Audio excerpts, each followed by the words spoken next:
Hey guys, Dr. Nick Araza talking to you about how to use your laptop computer on the floor. Why? It's not the most ideal position. In fact, it's one of the hardest positions on your spine. But we find a lot of people doing that, in times of quarantine, in times of just computer use in the dorm room or wherever at home trying to find a quiet spot. We might end up on the floor, and I want to give you a couple of concepts to make it better. It's hard on your body, but to make it better. So one of the keys is that you want to keep your core tight. I know it sounds weird maybe to keep your core on all the time, but this is a postural muscle.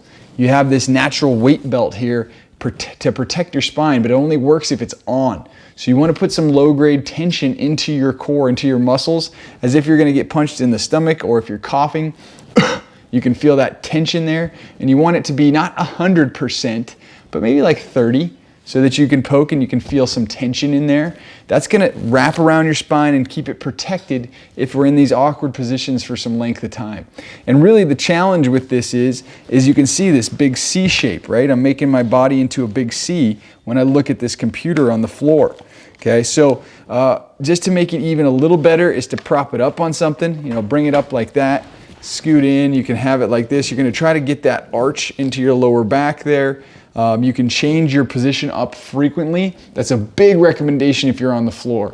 And don't be stuck in one pattern. So if we're on the floor, we want to mix it up. We want to do it this way. Again, core is tight. We want to do it this way.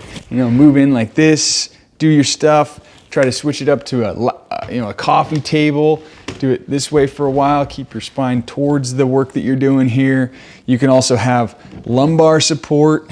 So we can have something like a pillow here, prop it up against a table there and just try to pull it up there. So I can sit back like that, bring that in here, doing like this. You just want to mix it up, having support into your core tight. But this is really tough, right? Because our concepts that we generally want to adhere to when we're doing long-standing static use is that our eyes are level and our spine is straight, okay? But obviously this is not that.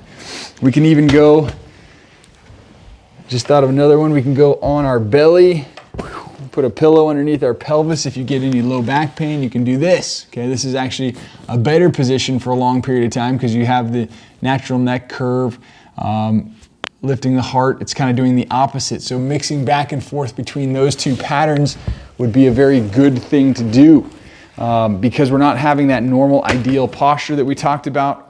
Using this, we want to use to our benefit the movement principle of resetting the damage to the joints every 10 to 15 minutes.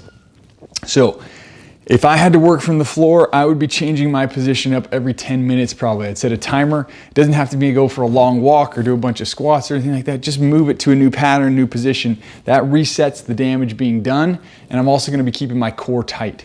You work on those two primary thought processes of lots of different positions on the floor and core tight. It's going to save you a lot of pain and misery, prolong your ability to do those postures and feel better doing them. Okay, so I hope that helps. That's computer use on the floor.